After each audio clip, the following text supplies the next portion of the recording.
السلام علیکم to all of you. کیسے ہیں آپ سب لوگ؟ تو جی جناب، بات کریں گے ہم کہ جب ہمارے گھرانوں میں شادیاں ہوتی ہیں اور اس وقت ہم ایک رسم کو بڑے ہی باوقار طریقے سے فالو کرتے ہیں، اور وہ یہ کہ رخصتی کے ٹائم پہ جو لڑکی ہوتی ہے اس کو ہم قرآن کے سائے کے نیچے سے گزارتے ہیں.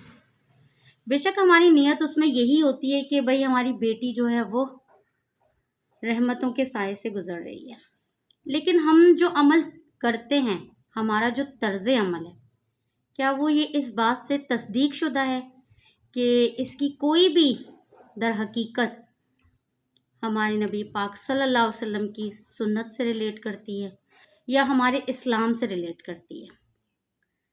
لیکن بعض اوقات ایسا ہوتا ہے کہ ہم لوگ اپنی معاشرتی چیزوں کو، یا میں کہوں گی معاشرتی ایکٹیویٹی میں اس قدر پارٹیسپیشن میں ہو جاتے ہیں مشغول کہ پھر ہم اتھینٹک نان اتھینٹک یہ سب چیزوں کی پرواہ کیے بغیر اس ایکٹ کو پرفارم کرتے ہیں.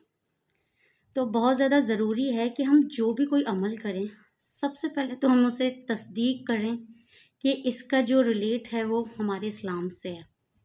تو میں آپ لوگوں کو یہ واضح طور پہ بتا دوں کہ اس جو ہم قرآن پاک کے سائے تلے اپنی بیٹیوں کو گزارتے ہیں، اس کی تصدیق کسی سنت سے نہیں ہے، قرآن میں کہیں بھی اس کا ذکر نہیں ہے. اب کچھ لوگ کہتے ہیں کہ جی ہمارے بڑے بزرگوں نے کہا ہے تو ہم اس لیے ایسا کرتے ہیں.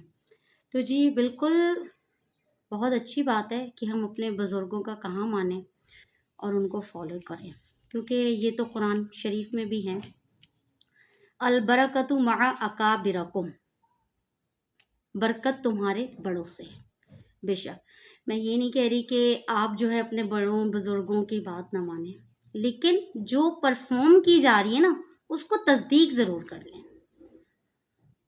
کہ یہ جو عمل ہم کر رہے ہیں یہ قرآن سے ریلیٹ بھی کرتا ہے کہ نہیں. تو اس کے لیے بہت ضروری ہے کہ ہمیں جو بھی ہم اپنی شادیوں کو اسپیشلی جب ہم کرتے ہیں تو بھائی بڑے زور و شور سے جب نکاح ہوتا ہے تو پٹاخے اینڈ میوزک یہ سب ساری چیزیں ہم لوگوں کے یہاں عام ہیں، کیونکہ ہم لوگ معاشرتی چیزوں کو لے کے شادی کر رہے ہوتے ہیں. بہت کم گھرانے ہیں جہاں پہ جو ہے وہ اسلام کے ریتی رواجوں کے حساب سے شادی ہوتی ہے. اللہ پاک ہم سب کو توفیق دے، لیکن اس عمل کا ذکر اور یہ کبھی کہیں پر بھی ہمارے اسلام سے ریلیٹ نہیں کرتا. تو پلیز اس سے ہو سکے تو گریز کریں، اور ہو سکے تو شادیوں کو بھی جو ہے ہم لوگ ریلیجن طریقے سے جو ہے پرفارم کریں، تو پھر بے شک ہماری جو بیٹیاں ہیں وہ رحمت کے سائے میں ہی رہیں گی.